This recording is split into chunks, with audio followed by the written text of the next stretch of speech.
Hello students, कैसे हैं आप सब लोग। आशा करता हूं कि आप बेहतर होंगे, ज़बरदस्त होंगे।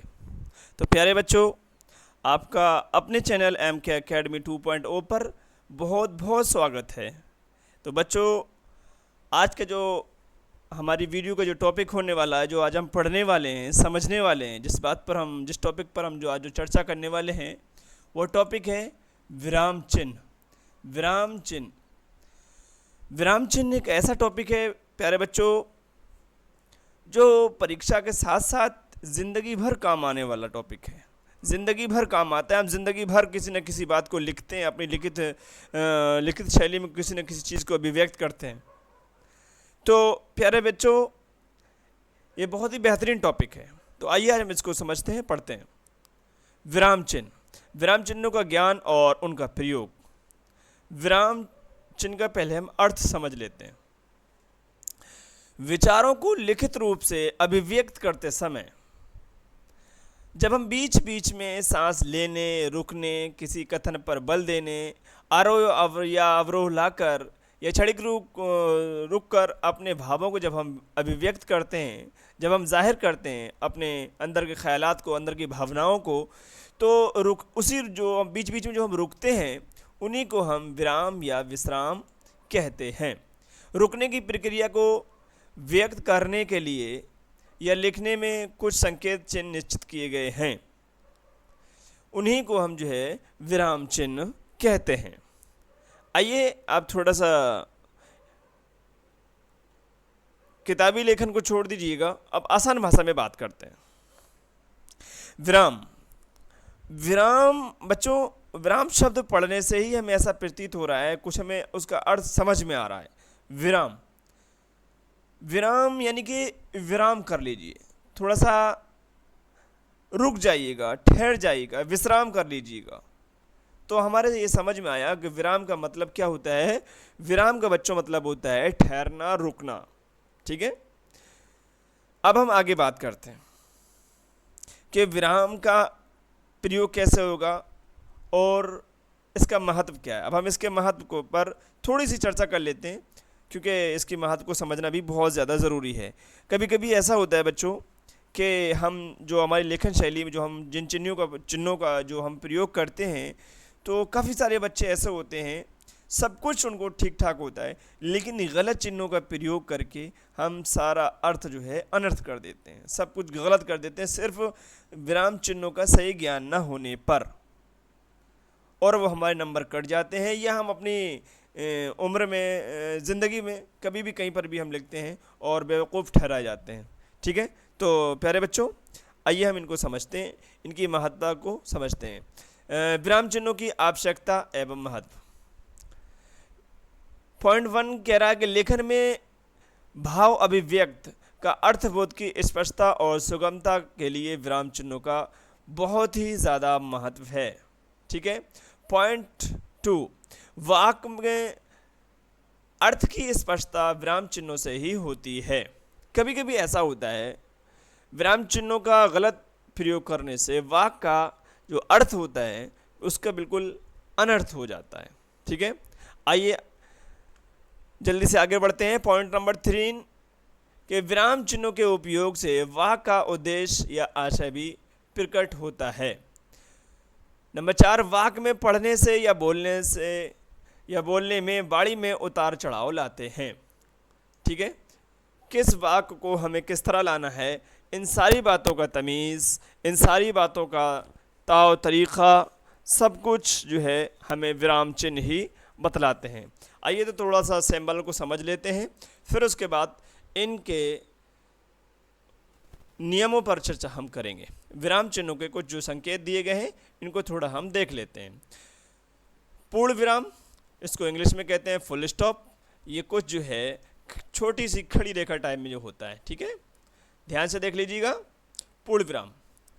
अब पॉइंट 2, अर्ध विराम, इसको हिंदी में क्या कहते हैं, अर्ध विराम, जिसको इंग्लिश में कहते हैं सेमीकोलन। कुछ इस तरह का दिखता है सेमीकोलन। ठीक है, अर्ध विराम। अब आ जाते हैं अल्प विराम, जिसको इंग्लिश में कहते हैं कॉमा। ये कुछ इस तरह का दिखता है। प्यारे बच्चों ध्यान से देखिएगा और नंबर 4 पे प्रश्न सूचक विराम, क्वेश्चन मार्क जिसको इंग्लिश में कहते हैं, वो जो है कुछ इस तरह का दिखता है। विस्मयादिबोधक साइन ऑफ एक्सक्लेमेशन कुछ जो है इस तरह का दिखता है। अपूर्ण विराम या उप विराम कुछ इस तरह का दिखता है।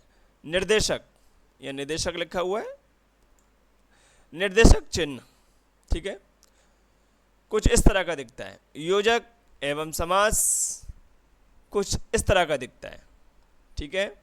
आगे चलते हैं। विवरण चिन्ह कुछ इस तरह का दिखता है। अवतरण चिन्ह कुछ इस तरह का दिखता है, ठीक है। लाघव चिन्ह कुछ इस तरह का दिखता है।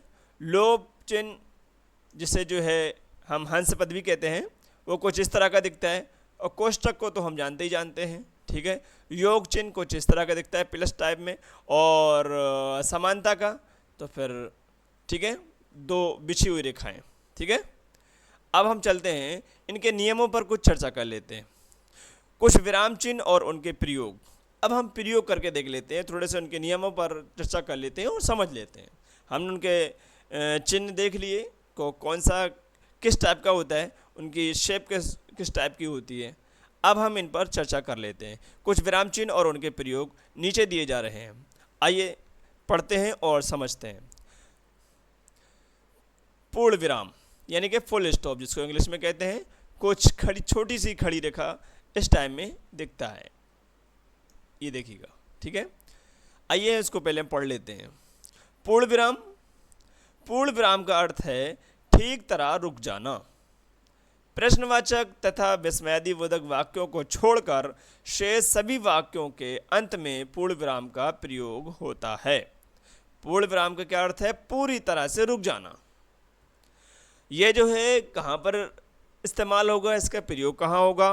प्रश्नवाचक और विस्मयादिबोधक वाक्यों को छोड़कर शेष सभी वाक्यों के अंत में पूर्ण विराम का प्रयोग होता है, ठीक है। जैसे सारा नहीं पढ़ना है, थोड़ा सा पढ़ लो, जो बात हमें समझनी बस। जैसे भरी दोपहर, गरम लू, चारों ओर धूल भरी हवा। आसान भाषा में बात कर लेते हैं, पूर्ण विराम को और आसान तरीके से समझ लीजिएगा। वाक्यों को जो हम अंत करने के लिए जिन चिन्हों का प्रयोग करेंगे, कोई हम वाक्य बोल रहे हैं या लिख रहे हैं, ठीक है। जब हम कोई वाक्य लिखेंगे और वाक्य पूर्ण हो जाएगा, ठीक है, तब हम इस चिन्ह का प्रयोग करेंगे। कहने का तात्पर्य है कि वाक्य के अंत में लगेगा, ठीक है। अब तो समझ में आ गया होगा। और वाक्य पूर्ण हो चुका होगा, यानी कि बात पूरी हो चुकी होगी, तब इस चिन्ह का हम प्रयोग करेंगे, ठीक है। सिंबल भी हमने बता दिया है, छोटी सी खड़ी रेखा के टाइम में होता है। जैसे अब हम थोड़ा उदाहरण के रूप में समझ लेते हैं, कहाँ प्रयोग होगा। राम काफ़ी मेहनती लड़का है, बात पूरी हो गई। अब यहाँ पे जो है पूर्ण विराम का प्रयोग कर लीजिए। नेहा रोज़ाना स्कूल जाती है, यहाँ पर कर लीजिए, बात पूरी तरह से समझ में आ गई, बात पूरी हो गई, वाक्य पूरा हो चुका है। पक्षी उड़ रहे हैं, सूरज निकल रहा है, बारिश हो रही है, कुछ भी कह लीजिएगा। वाक्य का पूर्ण अर्थ अगर जाहिर हो जाए, निकल आ जाए, अभिव्यक्त हो जाए, स्पष्ट हो जाए, वहाँ पर हम फुल स्टॉप यानी कि पूर्ण विराम का प्रयोग करेंगे। आई होप कि आपके समझ में आ गया होगा मेरे बच्चों। अब चलते हैं हम अगले वीडियो पर, अगले पॉइंट पर। अर्धविराम जिसको इंग्लिश में हम कहते हैं सेमीकोलन, वो कुछ इस तरह का दिखता है, ठीक है। पहले हम इसको पढ़ लेते हैं, फिर हम इसको आसान करते हैं अपनी ज़बान में। अर्धविराम, आमतौर पर अर्धविराम दो वाक्यों को, दो उपवाक्यों को, ठीक है, दो उपवाक्यों को जोड़ता है। जब एक उपवाक्य समाप्त हो जाता है तथा दूसरे को और जैसे, कैसे, और जैसे शब्दों से नहीं जोड़ा जा सकता, वहाँ अर्धविराम का चिन्ह प्रयोग होता है। मिश्रित वाक्यों में प्रधान उपवाक्य से अन्य वाक्य को अलग करने के लिए भी इसका इस्तेमाल होता है। जैसे कि उदाहरण यहाँ पे लिखा हुआ है, सारे देश में क्रांति की लहर दौड़ गई। सारे देश में क्रांति की लहर दौड़ गई, सेमीकोलन का प्रयोग हो रहा है बच्चों, ठीक है। अर्धविराम, भला स्वतंत्र कौन नहीं रहना चाहता। अच्छा, अगला उदाहरण है कि मैं जब आपके पास आऊँगा, यहाँ पे चिन्ह का प्रयोग कर लिया, तब मैं आपसे बात करूँगा। तो ये हो गया अर्धविराम का प्रयोग। अब इसे आसान करते हैं। अर्धविराम का मतलब होता है, जो हमने ऊपर पढ़ा पूर्ण विराम, उसका आधा। अर्धविराम यानी आधा विराम। जितनी देर हम पूर्ण विराम में रुके थे उससे आधा देर रुकेंगे यहाँ पर, ठीक है। अर्धविराम कहने से ही, पढ़ने से ही आपको समझ में आ रहा होगा। आधा समय रुकेंगे और चल पड़ेंगे और उपवाक्यों को जोड़कर पढ़ेंगे। जब वो जोड़ेंगे वहीं पर हम अर्धविराम का प्रयोग करेंगे, ठीक है। थोड़ा सा एग्जाम्पल समझ लेते हैं। जैसे कि निरंतर प्रयास करते रहो, लगातार प्रयास करते रहो, यहाँ पे कर लिया सेमीकोलन का प्रयोग, ठीक। अब आगे लिखा, कामयाबी तो बाद की बात है, निरंतर प्रयास करते रहो, चिन्ह का प्रयोग यानी सेमीकोलन का प्रयोग, कामयाबी तो बाद की बात है, ठीक। दूसरा उदाहरण देख लें, अगर आप बेहतर हो, तो यहाँ पर सेमीकोलन का प्रयोग किया, अंततः आपके साथ भी अच्छा ही होगा, ठीक है। तो उम्मीद करता हूँ कि अर्धविराम भी आपके समझ में आ गया होगा। अब चलते हैं हम अगले चिन्ह पर, अल्प विराम यानी कि कॉमा, कुछ इस टाइप का दिखने वाला। अल्प विराम इंग्लिश में कहते हैं कॉमा, और कुछ इस तरह का दिखने वाला। आइए हम कॉमा को यानी कि अल्प विराम को पढ़ और समझ लेते हैं, इसका प्रयोग भी हम समझ लेते हैं। देखें, अल्प विराम का अर्थ है कम ठहरना। ये बात याद रखिएगा, कम ठहरना। वाक्य में वाक्य के अंदर जहाँ बहुत ही कम ठहरना होता है वहाँ हम अल्प विराम का प्रयोग करते हैं। जैसे मोहन, सोहन, सुरेश और हरीश चलेगा। हाँ, मैं कविता कहूँगा या गाऊँगा या सुनाऊँगा, कुछ भी। राम ने कहा अपना काम करो, ठीक है। तो पूरे उसको मत पढ़िएगा, चाहे तो आपके पास अगर समय हो तो पढ़ लीजिएगा, लेकिन कहने का तात्पर्य यह है, जिस तरह हमने पढ़ा पूर्ण विराम, फिर हमने पढ़ा अर्धविराम, मतलब पूर्ण विराम का आधा कर दिया हमने अर्धविराम, अब अर्धविराम का भी आधा कर दीजिएगा अल्प विराम, ठीक है। मतलब समझ में आ रहा होगा ना, थोड़ा सा विराम, बिल्कुल थोड़ा सा विराम चिन्ह विराम देना है, बिल्कुल थोड़ा सा रुकना है। समझो प्यारे बच्चों, पूर्ण का आधा होता है अर्धविराम और अर्ध का विराम आधा होता है अल्प विराम। यदि अच्छी तरह से समझ लो तो बहुत ही कम समय यहाँ हमें रुकना है। जैसे थोड़ा सा हम अपने एग्जाम्पल में समझ लो, भारत में हिंदू, मुस्लिम, सिख, ईसाई धर्म के लोग रहते हैं।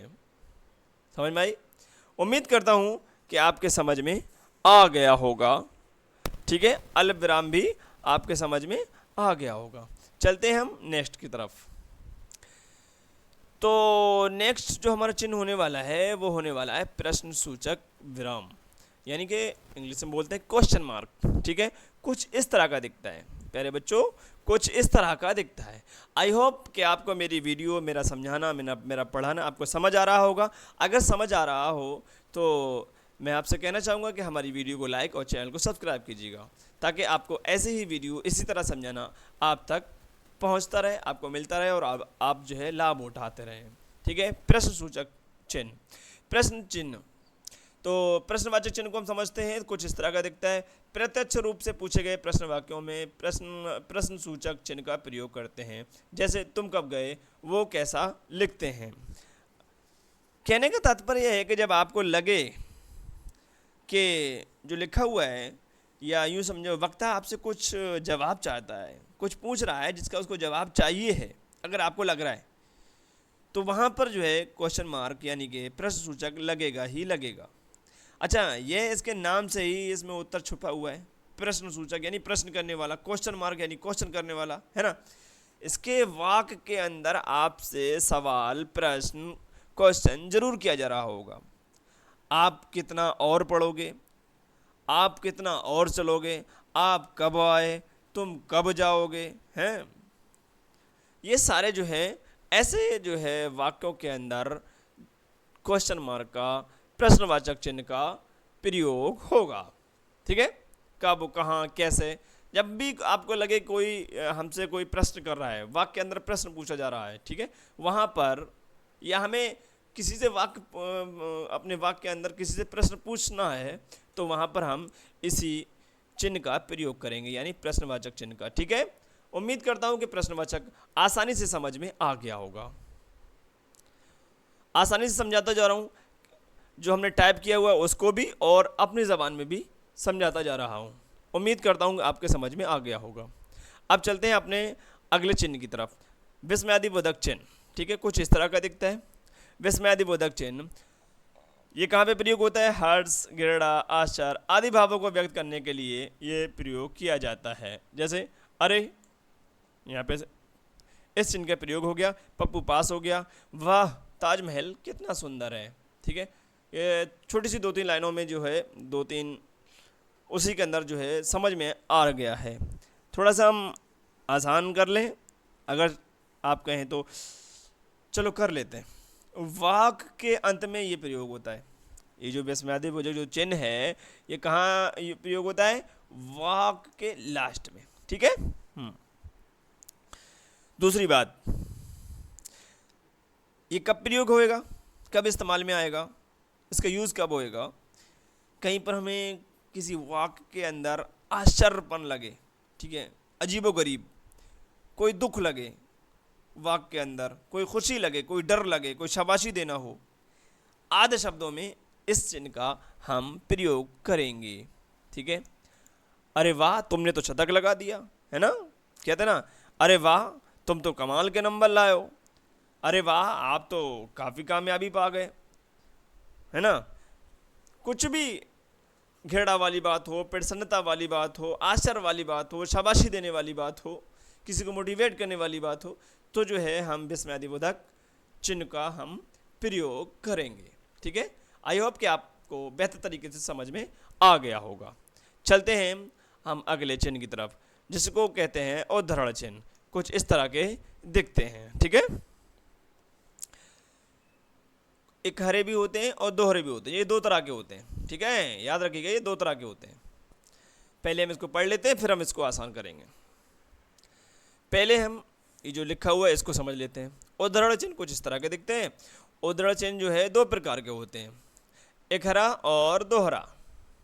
इसका प्रयोग वाक्य के अंतर्गत, एक हरा, जब एक हरा लगा होगा, एक हरा ये वाला है, ये वाला। ठीक है, एक हरा जो है कब प्रयोग होगा? इसका प्रयोग वाक्य के अंतर्गत आए शब्द, विशेष व्यक्ति वस्तु का नाम लिखते समय, कहाँ? विशेष व्यक्ति, ठीक है, या वस्तु का नाम लिखते समय इसका प्रयोग किया जाता है।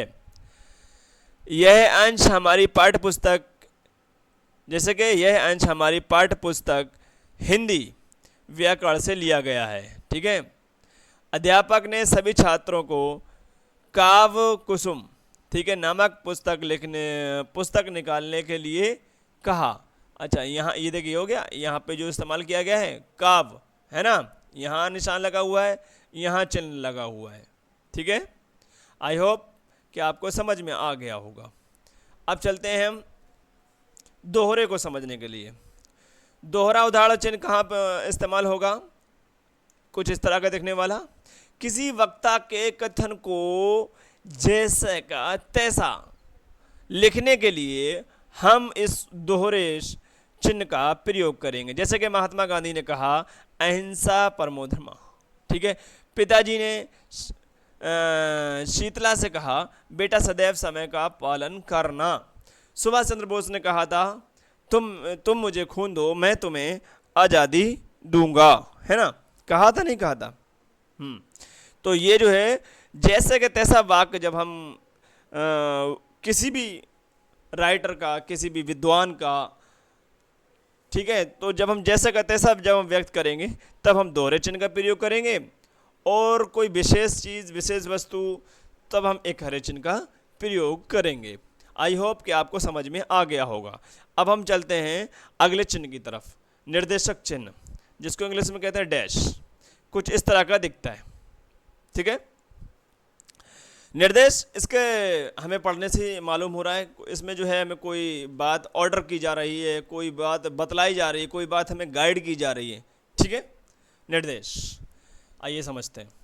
निर्देश का प्रयोग निम्नलिखित परिस्थितियों में होता है। जैसे तुलसी ने कहा था, परिहत सरिस धर्म नहीं भाई। ठीक है, ये यहाँ पर इसका इस्तेमाल हो गया, तुलसी ने कहा था। ठीक ठीक, डैश, ये यहाँ पर वाक्य को लिख दिया गया विवरण प्रस्तुत करने के लिए। जैसे यहाँ इस्तेमाल हो गया यथा आदि के बाद वाक्य में टूटे हुए विचारों को जोड़ने के लिए, जैसे आज ऐसा लग रहा है डैश पप्पू पास हो गया। अब थोड़ा सा हम आसानी से समझाने की कोशिश करते हैं। जब वाक्यों के माध्यम से निर्देश की आवश्यकता पड़े, ठीक है, जब अपने वाक्यों के माध्यम से लिखित रूप के माध्यम से जब हमें निर्देश की आवश्यकता पड़े, ठीक है, देना हो या लेना हो, इस चिन्ह का प्रयोग करते हैं। जब हमें निर्देश की आवश्यकता होगी तब हम इस चिन्ह का प्रयोग करेंगे। कहने का तात्पर्य है कि इसमें यह पता चलता है कि किस चीज़ को किस तरह करना है, किस ढंग से करना है। हमें निर्देश मिल रहा होता है या हम दे रहे होते हैं निर्देश, ठीक है। उदाहरण से समझते हैं, जैसे सीमा ने कहा, अब यहाँ पे डैश लगा दिया, निर्देशक चिन्ह लगा दिया, मुझे भी बताना। टीचर ने कहा, डैश का मतलब निर्देशक चिन्ह इस्तेमाल कर लिया, डैश लगा दिया, कल नोट्स लेकर के आना है, नहीं तो पिटाई होने वाली है, ठीक है। आई होप कि आप अच्छी तरह समझ रहे होंगे और वीडियो को लाइक और पसंद कर रहे होंगे, ठीक है। चैनल को सब्सक्राइब कर लिया होगा, उम्मीद करता हूँ। अब चलते हैं हम अपने अगले चिन्ह की तरफ। योजक चिन्ह कुछ इस तरह का दिखता है, योजक चिन्ह। अच्छा, आप लोगों को कुछ ऐसा लग रहा होगा कि डैश और योजक चिन्ह कुछ समानता पाई जा रही हो, कुछ एक जैसे दिख रहे होंगे। अभी हम इनको जो है समझाएंगे, इसमें और इसमें कितना अंतर है, फर्क क्या है। ये कब इस्तेमाल होगा? दो विलोम शब्दों के बीच योजक चिन्ह का इस्तेमाल होता है, जैसे दिन रात, ठीक है।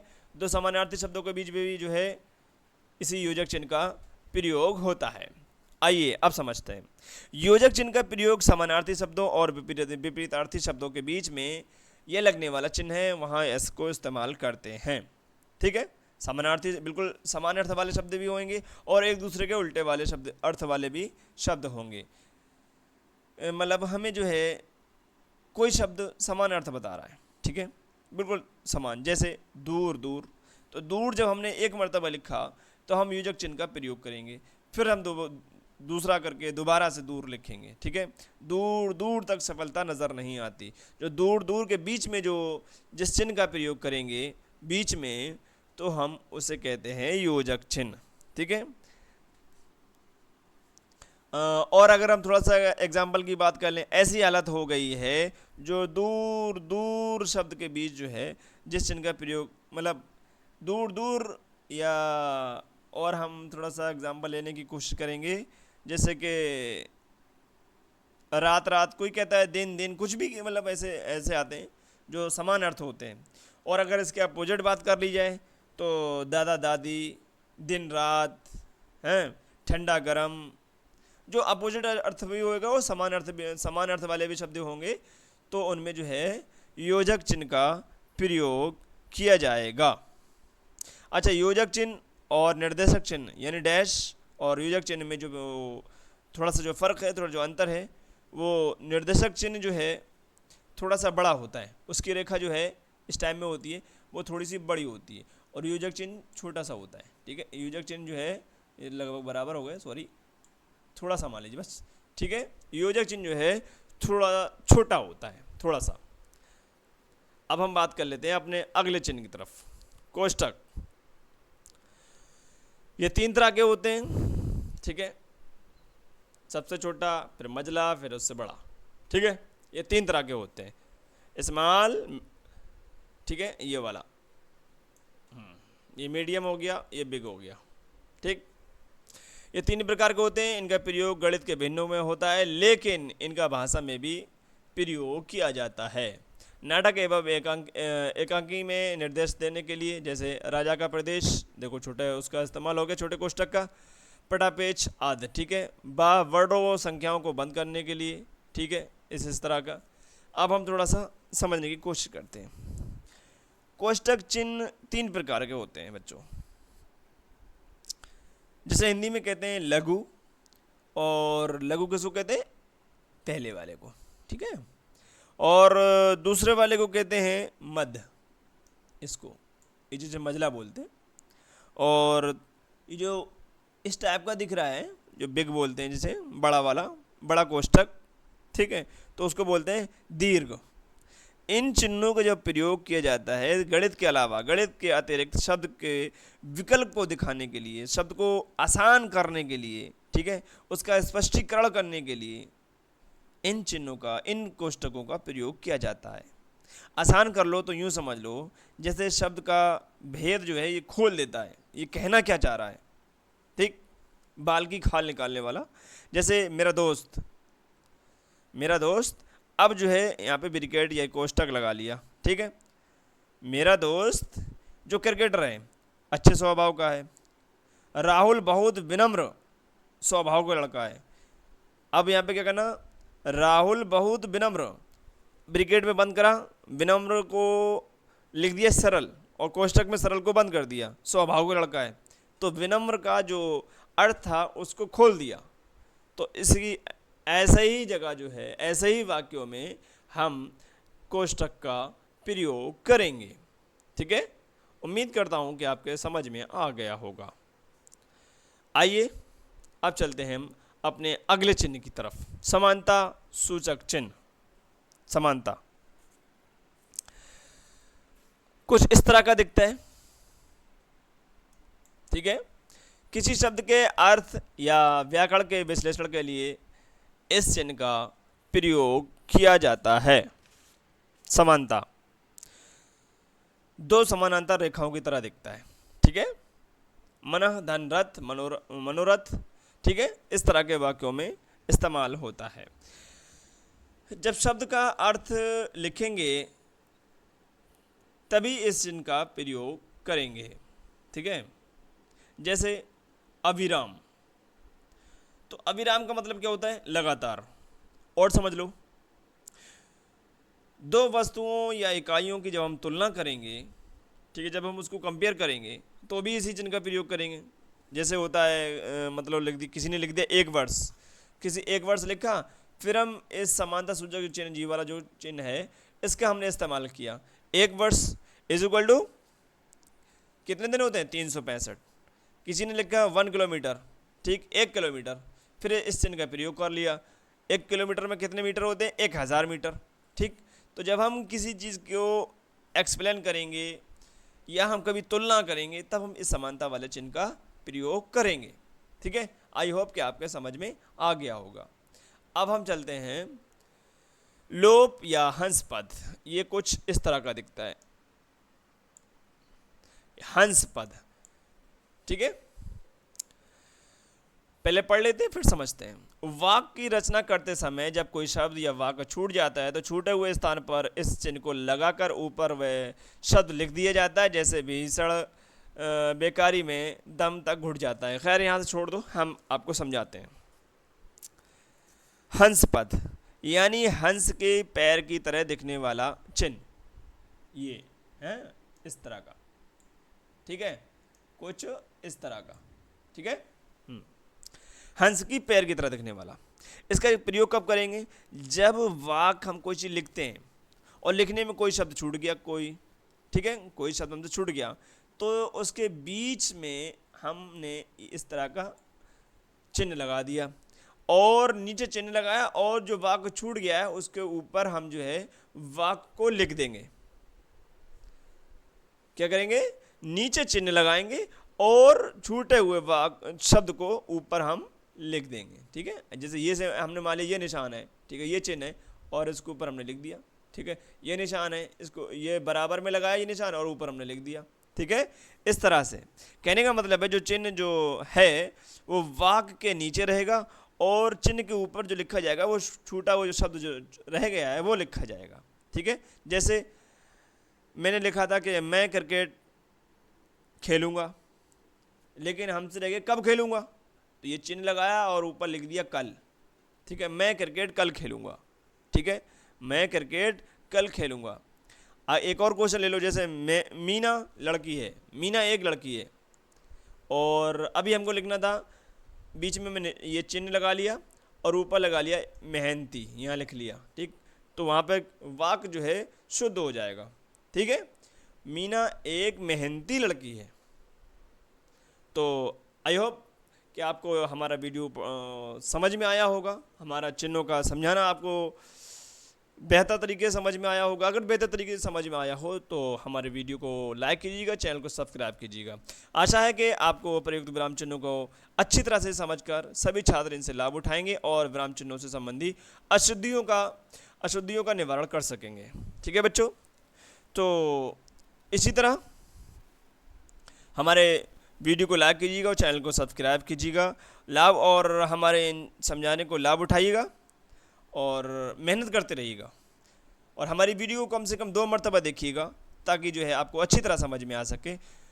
मेहनत करते रहिएगा, अपना और अपनों का ख्याल रखिएगा। फिर मिलते हैं अगले वीडियो पर, तब तक के लिए जय हिंद।